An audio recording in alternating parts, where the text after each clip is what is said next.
Welcome everyone. L'chaim everyone. Amen. Needed that.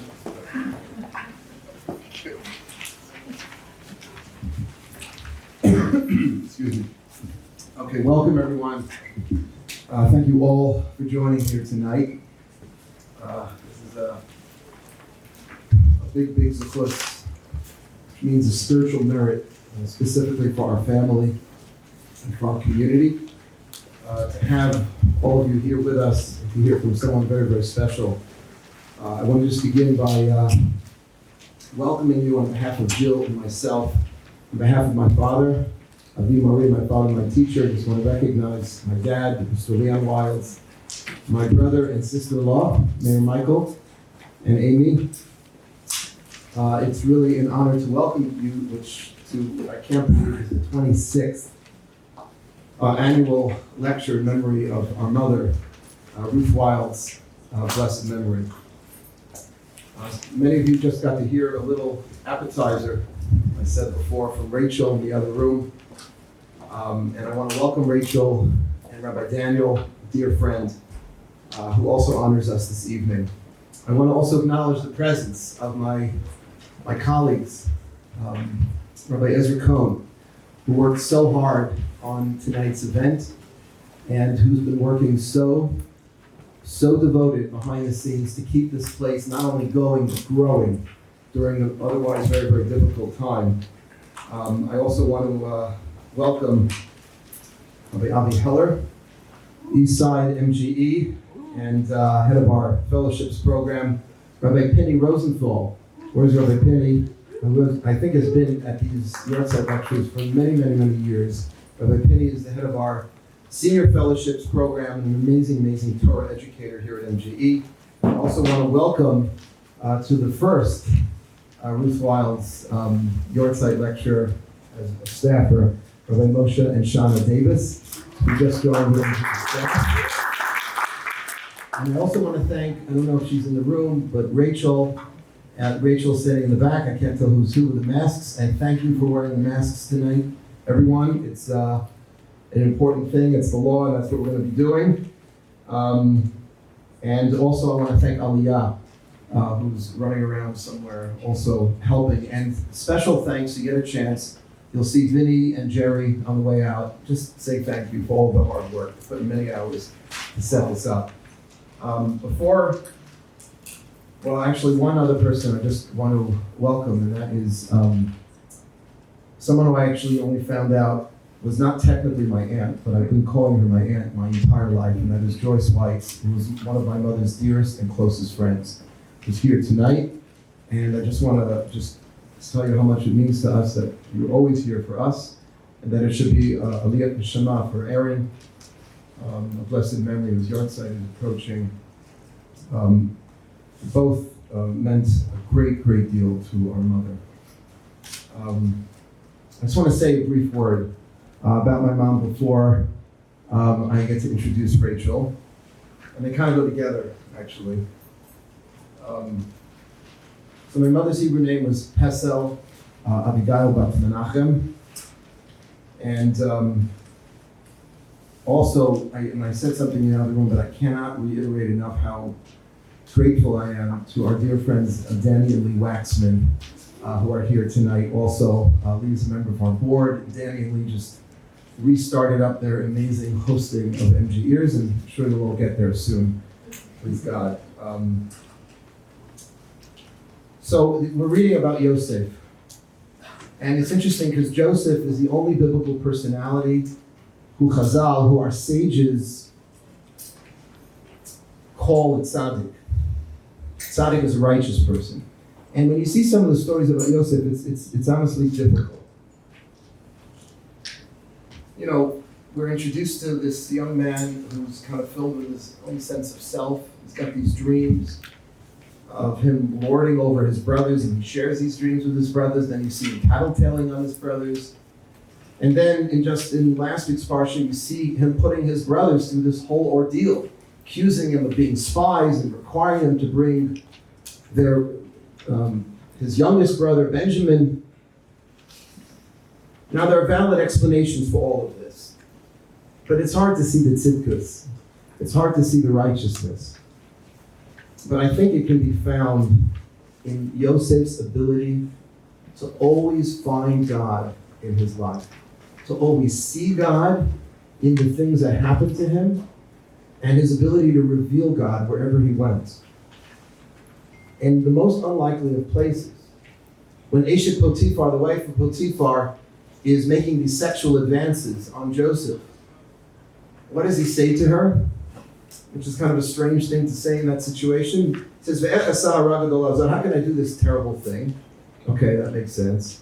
"V'chatati le'elokim," if I do this, I'll be sinning against God. I mean, who in Egypt believed in Joseph's God?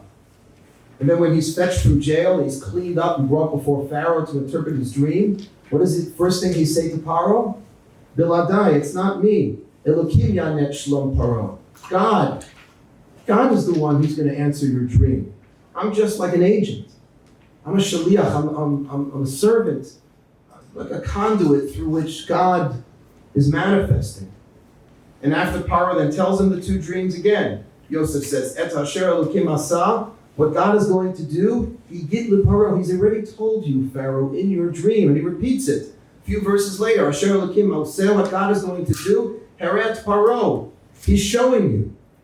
And then finally, last week's parsha, when he reveals himself to his brothers, and he says, "Ani Yosef, ha'od avichai," I'm Joseph.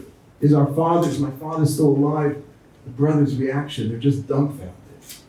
They're embarrassed. They can't even look at it. What does Yosef say to make them feel better? He says this. He says, "Kilu nechyesh lachani mitzrayim." You shouldn't feel badly about what you did, because for food was I sent here to Egypt. Which is another way of him saying, had you not thrown me in that pit, I would have never been sold down to slavery, never ended up in the house of Potiphar, never thrown into jail, never fetched out of jail to stand before Pharaoh. And who would have saved Egypt and all of you, my own family? This is all part of God's plan. Everything that happens in our life is part of God's plan. And I share this idea because in a nutshell, that was our mother. She always saw God in her life, in every moment. She was one of those people, when something good happened, you'd hear like a real Baruch Hashem. Thank God. And it wasn't a platitude, she meant it. Because she believed that God was involved and God was behind everything. And it wasn't an intellectual thing. She felt it. She had this almost innate emotional connection, which I was jealous of. Something I continue to work to develop. And you could see whenever she prayed, and she davened every day. But I have the most vivid recollections of her davening on Yom Kippur. She was so plugged in. And we used to, in the Queens Jewish Center where we grew up in Forest Hills, so we didn't sit so far away from her. We separated by the mechitza, but she used to always encourage us from the other side to hang in there as the hours passed on Yom Kippur. And like Yosef, she saw whatever situation she was put into as a shlichut, as some kind of divine mission that she was supposed to do something with. And she was a very beloved, popular person in our community. Right? She was raised there. Her father, my grandfather, blessed memory, built the synagogue. So she was very comfortable. So she was always sort of the self-designated person to welcome others, to notice that newcomer, and she'd always call my brother over. I was always, when I was younger, a little too shy. And she would point out someone and force one of us to go over and say, Shabbat Shalom, do you have plans for lunch? And inevitably they would find a place at our Shabbos table. And she was also a very elegant woman. She was a Yeket, which means of German Jewish descent. So everything was very Mesudar, which means everything had its place. There were no surprises. But somehow, for Hachnasas Orchim, for hospitality, she made an exception. And her Shabbos table was just so beautiful, and that combination of elegance and warmth was such a special, winning recipe. And she had this, I guess we've coined this term since her passing, this expanding Shabbat table and this warm smile. And I just loved bringing people home. I mean, I had nowhere else to bring them. I was a single guy running, my first rabbi gig actually was in the shul, and Penny knows this. I was at the Queens Jewish Center, and a big part of being an outreach rabbi is inviting people to your home, which is not so simple when you don't have a home or you're living in someone else's home. So I would schlep everybody home. You know, most of the people were normal, and she always appreciated that. And she just always smiled and was so gracious. And so when someone recently asked, how did MGE begin? Or when did it start? I thought about this and I just said, you know, the truth is it started around our mother's Shabbos table. And it was established basically as our humble attempt to basically replicate her warmth and her hachnasat orchim, her hospitality. And I'm very proud to say, even now, in this crazy time, there's a Shabbos dinner happening. And I don't just mean a little Shabbos dinner, but there's like a big Shabbos dinner happening almost every week between our three sites. Between Rabbi Avi, Rabbi Ezra, here on the west side. I did the math. Between those dinners and all the home hospitality from our staff and all of the other families on the west side, east side, and beyond, we have hosted over 25,000 young Jewish men and women over the last 23 years for Shabbat meals. All as an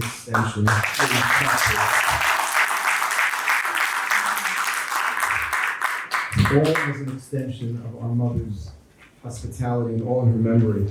And one last thing, and this is my segue. So there was this one young guy who somehow found his way to our home. I was a student, he was a student at Yeshiva University. I was in elementary school at the time. I was literally in third grade. And this guy, I don't know why, was hired to tutor me and my brother. Okay, I wasn't so good at math, so maybe I needed a tutor. What did he tutor you in? Everything else. So, literally from third grade through high school, this man came to our home once, sometimes twice a week. And he would always come in his shell shirt because he would make a couple of extra bucks. He was a mechanic at a local shell station. Always smelled of kerosene, which for some strange reason we liked. And he was also pursuing his doctorate in psychology and studying for rabbinic ordination at Yeshiva University. And my brother and I realized years later that this guy couldn't really teach math. But my parents brought him into our lives because they thought he was a really good role model. And that person, Rabbi Dr. Johnny Krug, is my teacher and mentor to this day. And our speaker tonight, Rachel Krause, is his daughter. And that's how we met. And the apple does not fall far from the tree. Rachel, who we have known for literally her entire life, and have the most wonderful memory of going to your bat mitzvah with my mother, Olav Shalom. And she adored you. Rachel is, as some of you heard just before, one of the most dynamic and inspiring teachers and role models. And she is now the community director of community education at KJ, where MGE East is based, Rabbi Avi. She got her BS from Yeshiva University Stern College, including coursework she took at the Juilliard School, and afterwards she got her MBA from NYU. And Rachel, some of you heard before, is currently Vice President of Marketing at the Westfield Corporation. She occupies a very, very important position, been there for many years, and somehow at the same time manages to teach tons of Torah, inspiring so many people, and working side by side with Rabbi Daniel Krause, who is a dear, dear friend and colleague. For 6 to 7 years, Daniel and Rachel were our downtown directors, and they brought literally thousands of new faces into the Jewish community. And I'm always still meeting people who Daniel and Rachel have made an impact, who they brought closer to their Jewish heritage and who feel such a debt of gratitude to you guys. Rachel's been teaching Torah for well over a decade. She's taught in Australia and Belarus, throughout the United States. She's an incredible mom. Welcome, Kira, who's here, one of the 4 beautiful kids. And it's such an honor to be able to host both of you guys tonight. And ladies and gentlemen, give it up for Rachel Pratt.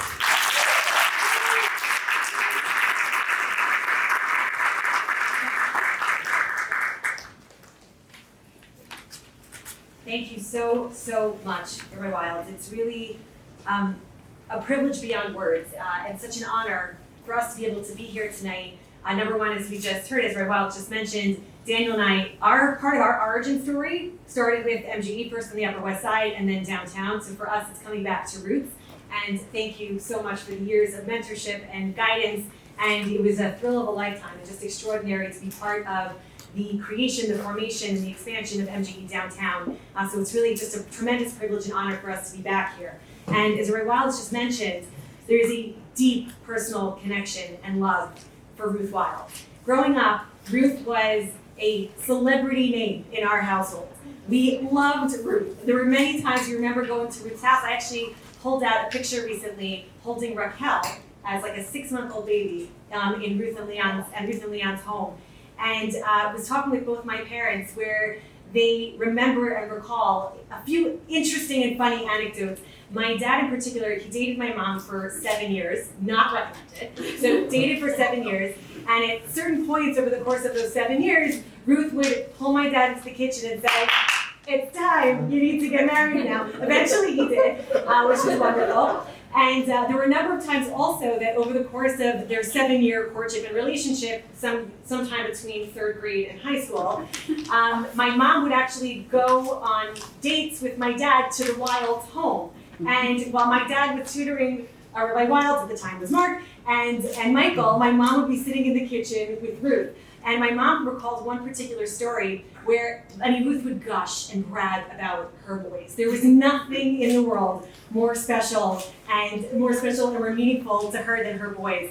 And she said there's just one problem, and it's the top drawer desk in Mark's desk in his room. It's just a disaster. And it was like the one thing she said that needed a little bit more love and a little bit more help.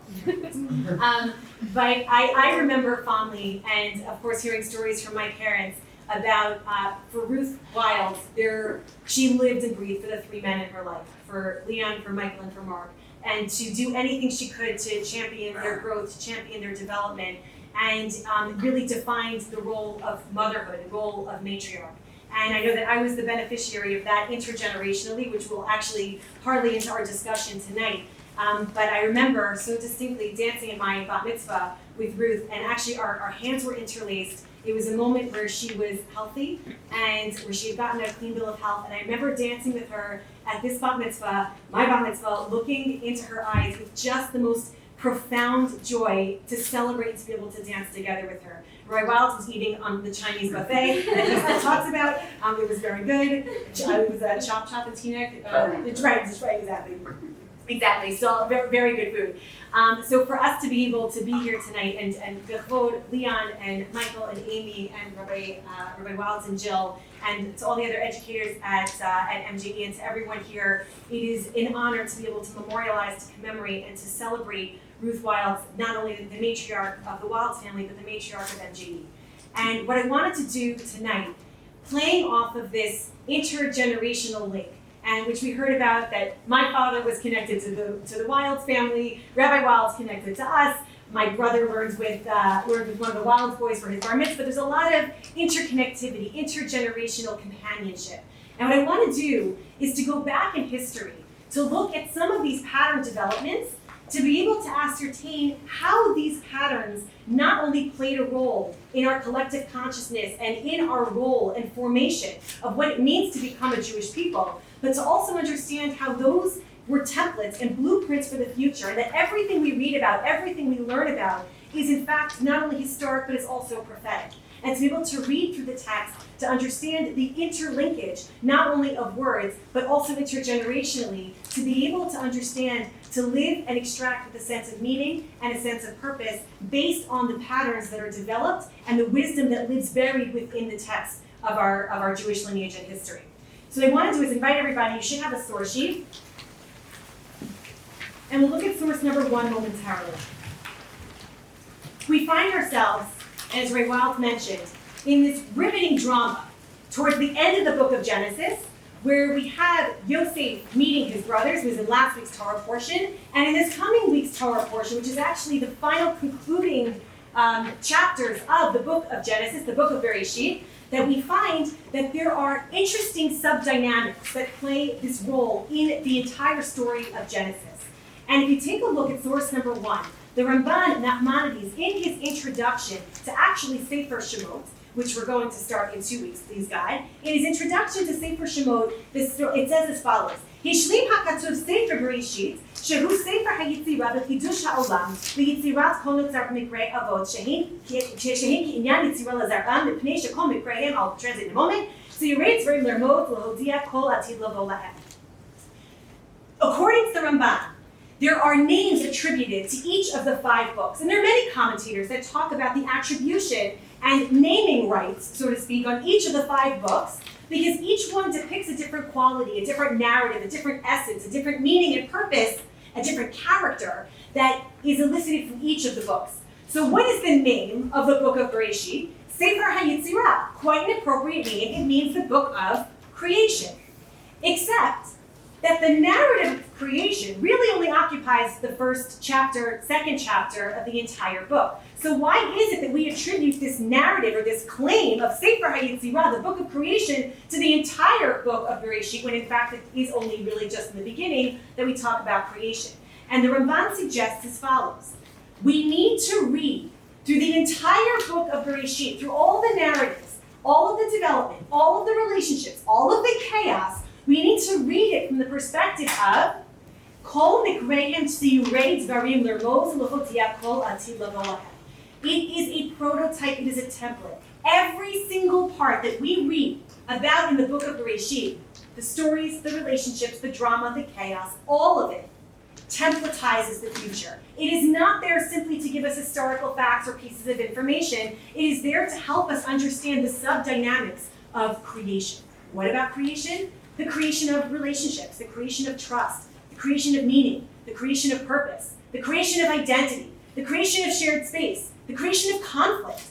All of those sub-narratives are buried into these stories. So it's not enough just to read the story of creation, but to read things from a contextual perspective where the stories begin to come to life not just historically, but projectively.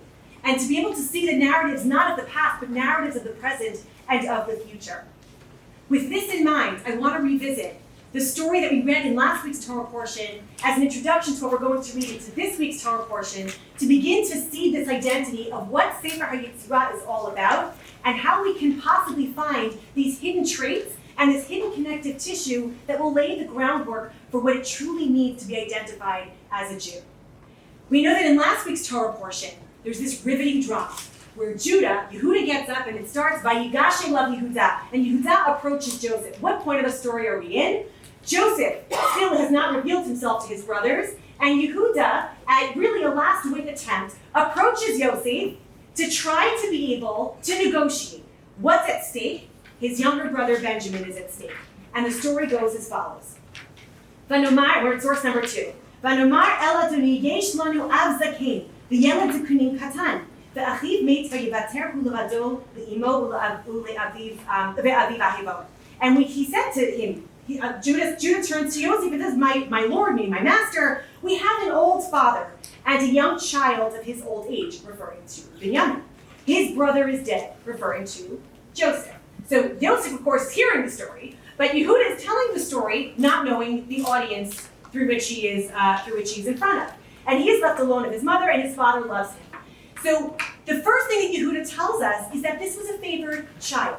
He's acknowledging the notion of this favored child. This becomes a very important fact and an important filter in reading through the rest of the narrative. And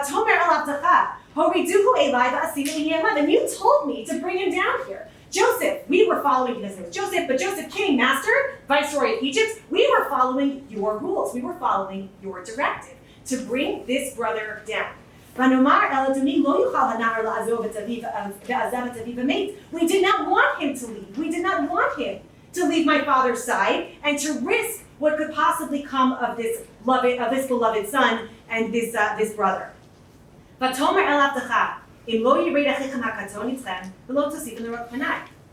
you, viceroy, you challenged us, and you said that this was a must. And if this didn't happen, you would no longer see our faces, implying that there would be a destructive element to the story. There would not be a happy ending to the story of the brothers going down to Egypt to get food.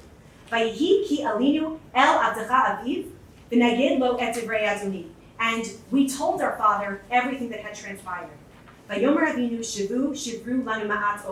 And he says, the father says, Yaakov turns to his brothers and says, go buy us some food. I cannot go back to Egypt without my younger brother Benjamin. This becomes a discussion between the brothers and between Jacob, that they must have the presence of their brother Benjamin before being able to return to Mitzrayim. And this monologue continues, where Judah is standing in front of Joseph, pleading his case. "Vayomer avdecha avi aleinu, atem yidatem ki shnai yilda liishti." And the father says, Yaakov says, we know that there were two children born, Joseph and Benjamin. "Vayitzeh ha'achad me'itzi vayomer afterov tarov, v'lo re'itin ad hina." And he says, but one brother disappeared. One brother was ripped to shreds. One brother disappeared and died and is no longer with us. And we'll skip to verse number 30 for a moment. And he turns to Joseph and he says, "Va'ata kivohi el avdecha avi v'hanar einenu itanu, v'nafsha k'shira v'nafsho." And I have it underlined because we're going to keep coming back to this particular refrain and this particular verse. What does he say? He says that his soul, the soul of Benjamin, is bound up with the soul of Jacob. And the story continues.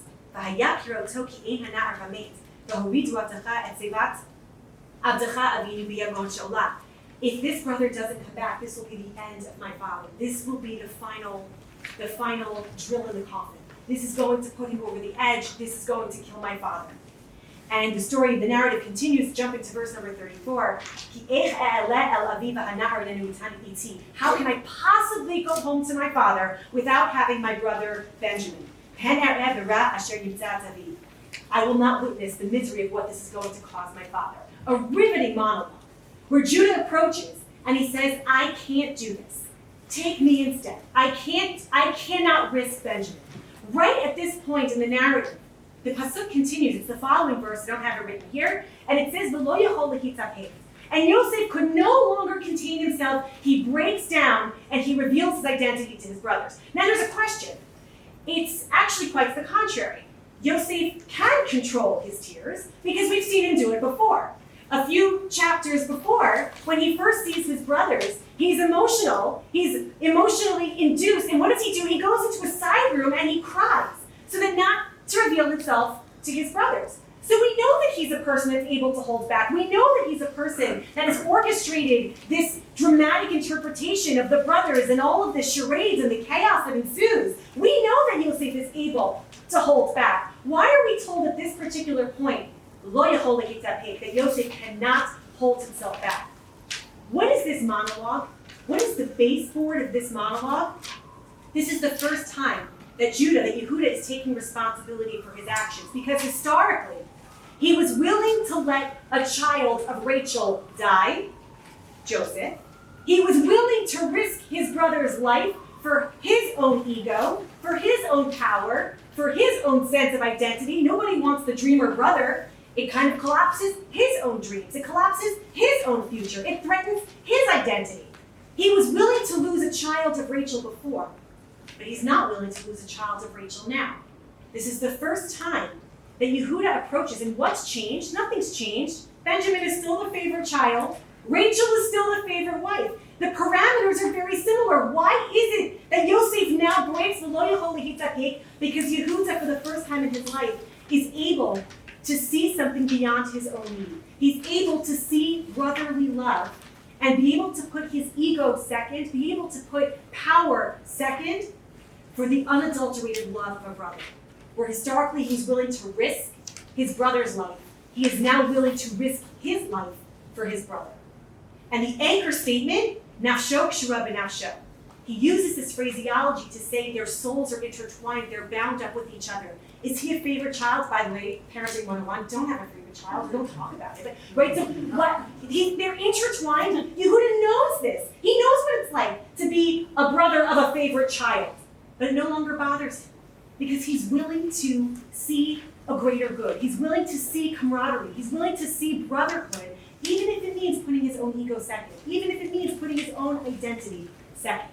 And this is the first time in history that Yehuda makes this reconciliation full circle and is able to face his brother not as the one who threatens a child of Rachel, but the one that embraces a child of Rachel. So if we look at this idea in the context of the Ramban's introduction,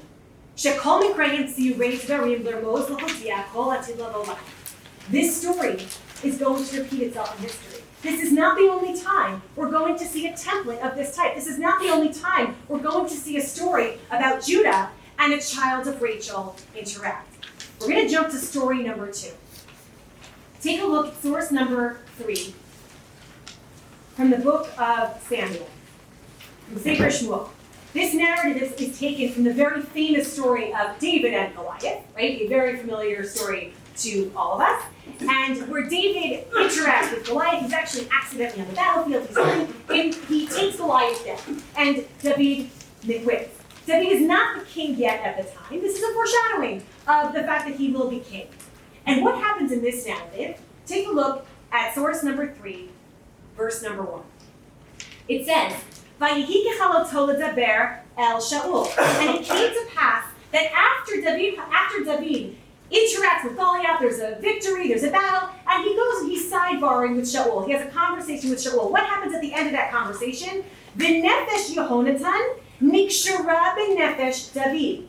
Vaye'ahevu Yehonatan kinasho.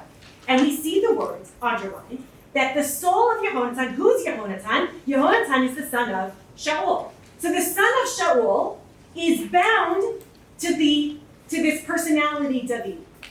These words should be ringing in our ears because these words pull us back into the narrative of Bereshit. We know these words because we've heard them before. Nafsho k'shura b'nafsho, where a child of Rachel was bound.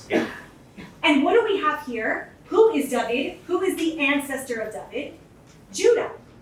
Who's Yonatan? Who's his ancestor in the lineage of Shaul?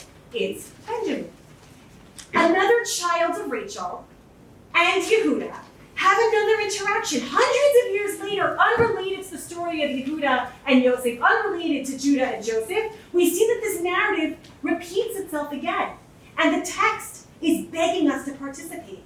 The Torah has an amazing way, whether it's Torah literature, whether it's books of the prophets or the books of scriptures, it's an incredible opportunity to spend time learning the words. Because the words themselves are calling for our participation. They're amplifying the space to beg us to join the conversation. There is so much that we can learn from the words, from the letters, from the spacing, that invite us into a broader dialogue to understand and to unearth and unpack some of the extraordinary wisdom and hints that lie beneath the surface. So we read the story of Goliath and David, and all of a sudden we have a nikshara nafsho b'nafsho. We have another institution of the intertwinings of soul. What is so profound? We take a look at the following verse. Vayikachehu Shaul bayom hahu. Shaul takes David on that day. David is not his son. Yonatan is his son, or Yehonatan is sometimes referred to in the Navi. V'lo l'shuv beit David. And he wouldn't let him go home. David is no longer going to go back to his home wherever, but he's actually now going to move into the house of Shaul, to the house of the king, into the kingdom. And David is going to maintain permanent residence in that home now. Verse number 3, Vayichrot Yehonatan v'David brit. So what do the two do? They embark on a covenant, on a bond of brotherhood. V'avato oto k'nafsho, to always love each other and to be wound up and bound up in each other's souls. So we'll pause there for a moment before we go to verse number 4. If we set the stage, and this should sound oddly familiar, aside from the text begging us to see this in context for what we read in Bereshit, aside from that fact, the other element that we see here is that Yonatan could easily feel threatened that this guy David is moving in on my space. Who's Yonatan? Seemingly heir to the throne. His father is the king. He should be king. And there's this guy David, who's his friend, and all of a sudden has a permanent spot in his home. Ultimately, foreshadowing, spoiler alert, David becomes king. And there is not 1 ounce here of jealousy. There is not 1 ounce of feeling threatened. Yonatan could easily have seen David moving in as a threat to his identity, as somebody who's trying to hijack his role in the kingdom, his role in his father's house. And not once. Not only does he not see it, it's the other direction. Their souls become completely intertwined. Here's the extraordinary piece of this story, verse number 4. Vayitchashet Yehonatan et ha-me'il asher alav. And Yonatan takes off his coat and gives it to David.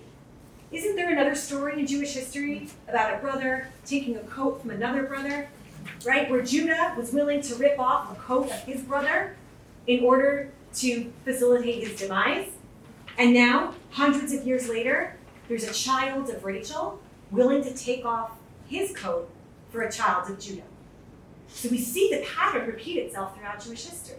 So we've got Judah and Joseph, where in his finest moment in last week's Torah portion, was not only not willing to risk the death of a brother, but now was willing to risk himself to save his brother.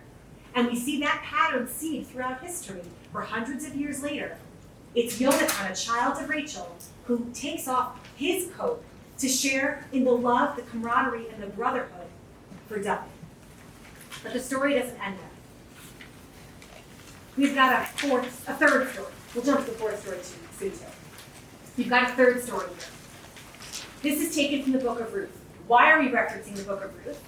So, fun fact, who is King David's great-grandmother? Excellent, awesome.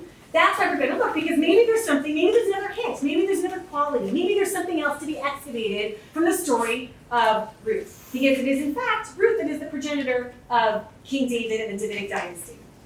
And the first opening verse of the book of Ruth tells us an extraordinary sub-narrative. It gives us extraordinary context and an incredible level of depth and recognition that once you start to see the pattern, you can't unsee the pattern. Verse number 1. Vayhi b'mei shvot hashotim. So what's the first thing telling us?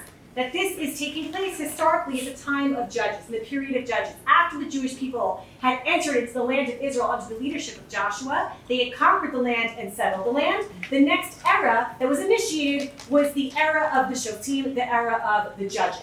And in that backdrop, or with that backdrop in mind, the story of Ruth takes place. So even though Ruth was canonized in the scriptures section of Tanakh, of the 24 books of Tanakh, even though Ruth is there, it was canonized in that section, in fact, chronologically, it happens the same time as the book of Judges, which is canonized into the section of the prophets. So it tells us, Vayhi b'mei shvot hashotim, that it was in the period of the Judges, Vayhi ra'av ba'aretz, and there was a famine in the land. Also, ears should be ringing. When else was there a famine? Who else had to leave in order to get food because there was a famine in the land? So again, the text is begging our participation. It's encouraging us to see things contextually and not out of historical context. What does it say? Vayelech ish mi beit Lachem Yehuda l'gor b'snei Moab hu v'ishto shtei banav. And a person, a man, went from Beit Lechem of Judah to sojourn in the fields of Moab. So this is a person from the tribe of Yehuda. Now what's interesting is just in this first verse, what is this also telling us? What's Beit Lechem? Does that carry any historical significance in our identity? Who's buried in Beit Lechem? Rachel. So now, in these sub-dynamics of the story, it's not just a person who was from the tribe of Judah, it's Judah who is a resident of Rachel. He is a resident of the territory in which Rachel is buried. So we see that the two never leave each other. This story continues to perpetuate itself throughout Jewish history. To this day, Yehuda and Shomron in Israel, the Judean hills, the territory, encompasses Beit Lechem. It means that Rachel and Judah, or the children of Rachel and Judah, are forever linked. There's another fun fact, another sub-narrative. In the era initiating the messianic times of redemption, there are two stages that are talked about. There's Mashiach ben Yosef, the Messiah from the lineage of Joseph, and there's Mashiach ben David, the Messiah from the lineage of David, going back to Yehuda. So the story that's seated in Sefer Bereshit that we read in last week's Torah portion, of Judah standing in front of Joseph with this extraordinary, moving, sweeping monologue, where he talks about his willingness to save a brother and not to risk a brother. That narrative leads to the Messianic era. It is prophetic, it is predictive, it is a template that allows us to develop a sense of pattern and be able to use those patterns to understand how to live and how to live with a sense of purpose and direction. So Yehuda and Yosef, we know that it repeats itself with Yonatan and with David, and now we're going to see that in the story of Ruth, the matriarch of King David, ultimately the matriarch of the Messianic era of Mashiach ben David, of the Messianic era of the descendants of David from the tribe of Judah, that we see that even that story takes place with this interlinked, inextricable connection between the children of Rachel and with Yehuda. And the story continues, the Shem Ha'ish Elimelech, the Shem Ishto Naomi, and we know that these are the two personalities, and Vayamat Elimelech, and Elimelech passes away, and the two sons pass away as well. And if we park that narrative for a moment, and we're going to jump a little bit later, staying with the book of Ruth, we jump into the next portion. And in chapter number 3, verse number 11, this is a discussion that happens between Boaz and Ruth. Who is Boaz? A descendant of the tribe of Judah. Obviously, we'd expect nothing less. And what does he say to her? Va'ata biti al tir'i kol asher tomri e'asela. He says, now my daughter, don't worry, don't be afraid. I will do everything for you. Ki yodea kol sha'ar ami, because everybody knows ki eshet chayil at. For you are a woman of valor. Now these words should also sound familiar. There's a custom that these words are sung every Friday night in some homes. This is taken from the end of the book of Mishlei, the end of the book of Proverbs. Who was the author of the book of Mishlei? King Solomon. Who was King Solomon's father? King David. So we see this story continues to reimagine itself and to recalibrate itself. And there are opinions of both the Akedat Yitzchak and the Eben Ezra suggest that the narrative of Eshet Chayil, this beautiful, moving prayer that is sung to celebrate women, to celebrate matriarchs, to celebrate femininity, that was actually written by Shlomo HaMelech as an ode to his great-great-grandmother, Ruth. And where do we know this from? From this particular verse. Because it uses the words Eshet Chayil in describing Ruth, that there's an extrapolation. There's an Eshet Chayil here, there's an Eshet Chayil there. It's written by King Shlomo. King Shlomo is obviously connected, deeply connected to this story, to this genealogy, and it is in fact an ode to Ruth. And what I want to do is not just look at these intergenerational patterns, and not just hinge ourselves back to the identity of the Ramban. Everything that we read about in the book of Bereshit seeds, patterns, and templatizes a way for us to be able to interact and engage with our Jewish identity. We know that throughout Bereshit, it is wrought with stories of strife, stories of crisis, stories of resilience, stories of resolution, of repentance, of coming back to self, parent-child relationships, sibling relationships. And we should never look at it just as historical matter, but they are predictive matter. These are patterns that will continue to repeat themselves. And if we take that outside of the macro context of Jewish history, we jump now to source number 6. Where we take a look at the words of Eshet Chayil for a moment. Taken from the 31st chapter of Mishlei. So again, as we mentioned before, Eshet Chayil is a pull quote from the story of Ruth. Because we know that Boaz calls Ruth, he attributes this quality, this characteristic to Ruth, and now this story, those words reappear and reimagine themselves in the book of Mishlei. And it says as follows, Eshet Chayil miyimtza, v'rachok mipninim yichra. A woman of valor, who can I find? For her price is beyond pearls. And as this beautiful acrostic continues, it says as follows, Kamu vaneha vayashruha, va'ala vayhalala. Her children rise and call her fortunate, also her husband, and praises her. And I want to zoom out and suggest for a moment that yes, we are talking about the matriarch Ruth. The matriarch Ruth, the progenitor of the Davidic dynasty. We're talking about the matriarch Ruth, who lived in the territory of Bethlehem because we see an inextricable link between Judah and the children of Rachel. A link of brotherhood, a link of camaraderie, a link of friendship, where one is willing to sacrifice for the other because that is what the bounds of love are all about. And we see that that story plays out not just in the matriarch Ruth, the macro-historic matriarch of the Davidic dynasty, but we see that with our matriarch of Ruth Weiss. And what does it say? Kamu baneha vayashruha. Her children rise and call her fortunate. The ba'ala vayahalala, and her husband praises her. And we have, thank God, biological children, biological grandchildren, and now biological great-grandchildren who continue to sing the praises of Ruth. But we are all also the children of Ruth. Not just the matriarch Ruth of the Davidic dynasty, but the matriarch of the Wilds family of Ruth Wilds. Because it is in her zechut, it is in her merit that we are here, that we're able to interact with each other, that we're able to learn together, we're able to learn from one another. We're willing to understand and to dare ourselves to participate in the experience of Jewish identity. We're willing to go and to delve into text, to give up time, possibly being someplace else, to be here, to come on Shabbat, to come on retreats, to spend time with one another. Why? Because the bond of brotherhood cannot be broken. Because a child of Judah is willing to risk himself for a child of Rachel. And in the future, a child of Rachel is willing to say, take my coat. I don't feel threatened by you. I love you, and I want to embrace you. And we see the story of brotherhood reimagine and reappear itself and manifest itself throughout Jewish history. And this becomes the hidden trait of Jewish identity. It is to understand what it means to be there for one another, the virtues and the values of chesed, to understand what it means to empathize, to feel somebody else's pain, to feel somebody else's experience, to say, are you okay, to ask somebody else's name, to invite them into your home. We know that this was a hallmark of the Wilds home. To have people come over, my parents also talked about there were always matching plates and napkins. It was always so sophisticated and beautifully laid out. Kamu baneha vayashruha. It is her children who raise their voices to praise her, and it is us, the beneficiaries of Ruth Wild's legacy and her teaching, that it's our voices that can raise and to sing her praises. Ba'ala vayahalala, and of course, beloved husband, to be able to sing her praises. And we end off, Rabot banot asuchayo, ve'at alit al kulana. It is Ruth who embodied this understanding of this intergenerational pattern, to understand that the templates of what we read about in Torah, and Wild spoke before about this, the power of the center of gravity, that Judaism, that spirituality, that tefillah, that prayer served for her as a North Star for how to operate and how to engage.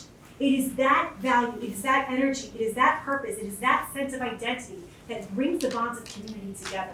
And it is in her merit that we are all here. The 25,000 meals that have been served are in the merit of our matriarch Ruth Wild, the At Alita Kulana. It is her that stands above all others, and we are continuously the beneficiaries of her extraordinary generosity, of her wisdom, and of her motherhood. Thank you so much.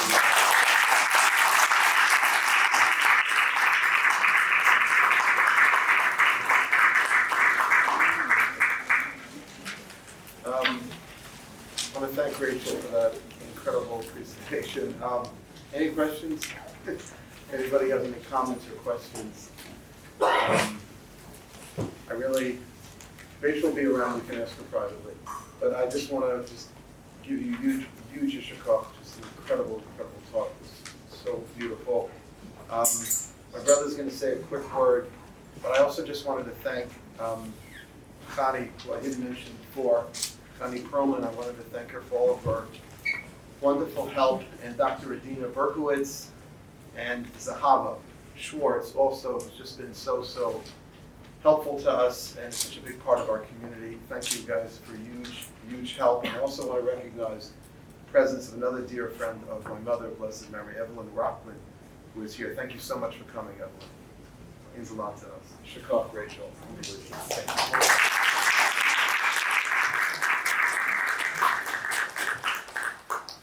you. It's hard to imagine that this is actually the 26th event that we did to memorialize our mom. Last year, we were relegated, I think, to the world of Zoom with Senator Lieberman. And we've had some real scholars here, Rabbi Sachs, Zichrono Bracha, Dr. Lamb, Zichrono Bracha, some jurists, and some real talent. But today hit home. Hit home because we coined our mother like nobody else did. Hard for me, despite the passage of time, not to see the benefit of the lessons of what you brought up. The intergenerational effect of one woman, memorialized by my daughter Lauren Ruth, and by my son, who now named her yet in another generation, Abigail. Mark named his daughter also after my mom. Each of us did it instinctively. I didn't have a conversation with my son. He wanted to name his daughter after me. So, what is the appeal 26 years later? A pandemic and all the challenges that families and life brings you. I had a little bit of an epiphany today. Fox News asked me this morning at 5:30 to show up to Ellis Island because they wanted to do a documentary on immigration. My father raised me as a proper immigration lawyer would, to say yes and figure out what I'm going to say when I got there. When I showed up, I had to go across a bridge in the middle of the night as Lady Liberty stood proudly a few nautical miles from here as the sun was coming up. And I stood in a great hall with 2 American flags, a stone floor, and I saw my grandfathers walking across. One grandfather had a J on his passport and a swastika. And if you took off the J for Jew in red, the name Israel was there, and for every woman, the name Sarah. My mom had a passport that said Sarah Ruth Babette Shumlin, just in case the J came off. My other grandfather, Harry, my dad's father, came with a walking stick and a hat. He looked like $1 million, his sisters would say. He didn't have a dollar to his name, but he looked like $1 million. And he strolled into the same chamber. And both of them came to this world. And if you look at the love letters between my grandparents when they were courting each other, and the scribe that my Zadie, Harry, was, when he wrote the minutes for his shul in Pennsylvania, you can see coming off of those words what you described tonight. The sense of character, the sense of resilience and the identity, to amplify from one generation to the next what's important. I feel my mother every day. I saw her this morning, and I felt her tonight. I'm sorry that I can't keep it together, but there's a lot going on in the world, and I think it's important for all of us to kind of have a moment to connect and understand that our children are watching what we do, not what we say. And for those of you who haven't had the benefit yet of having children, get on with it. Okay? And for those of you that have challenges, dig into these parshas, because it is a template, and it does set a stage, not just for the life that we have, but for the legacy you will leave. I can't think of any place that speaks to that more than my brother. So Mom lost one of her dear friends, Bobby Smith, this last year, but her 2 oldest friends still come year after year. And I think it's important for us to, pardon? Long time, not old. I think it's incumbent upon us to realize that Mom's dishes matched, that they were the same quality, and they still are being used to this day. Her furniture, the alarm guy is still my alarm guy. The quality and the content of character can last a lifetime and beyond if it's done right. The formula is the Torah, and the maestro is my dear brother. I ask everybody to contribute to this organization with your presence, ENTS or ENCE, whichever you need. But please be a part of this beautiful organization. Thank you.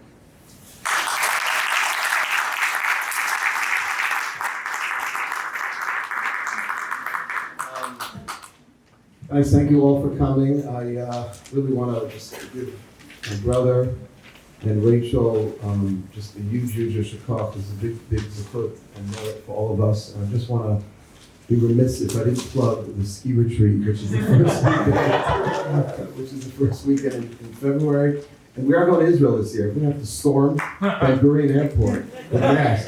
We're going to Israel, so please sign up. It's going to be an amazing trip. And I thank you all for coming. And Rabbi Ezra's giving me the look because it's going to rain, and it's not. So you go up to the roof and eat, and you don't have to wear these masks on the roof, and just enjoy yourselves. Thank you all for being here tonight. To all the fellows, we'll see you next week. We'll see you at Shabbat. Friday night, FNL, 6:30. Shabbat services in the morning, 9:30. Shekar, everyone. Thank you all for being here.